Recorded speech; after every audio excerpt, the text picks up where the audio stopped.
Matthew has left no stone unturned. On July 10, 1997, I almost became a statistic.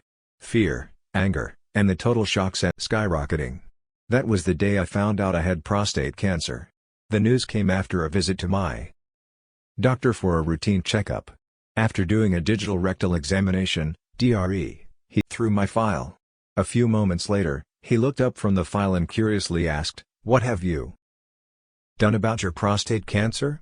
"My what?" I blurted back, hoping I hadn't heard right. "Prostate cancer," he repeated. I could hardly believe what I was hearing. Panic and fear took over, and then anger and frustration set in. You see, a year earlier, antigen there, he did a biopsy to determine malignancy. Days, weeks, months, and a year passed, hear from either doctor, so I assumed the result was negative. So I questioned, fight or blamed, wondered back. He literally that he could was so remembering my mother. I initially decided not to tell my wife, but better judgment prevailed, and I told her. Much to my surprise, she handled the news better than I expected.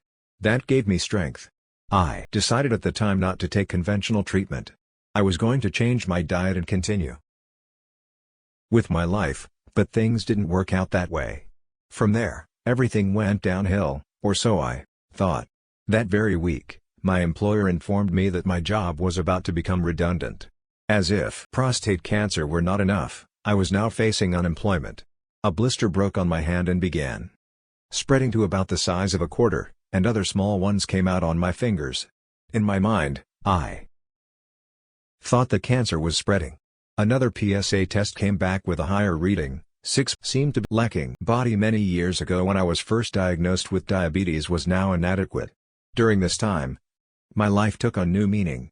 I became very contemplative and began questioning my purpose in life and its fulfillment. This led to an awakening of a deeper desire for spiritual growth and further information on the laws of health to develop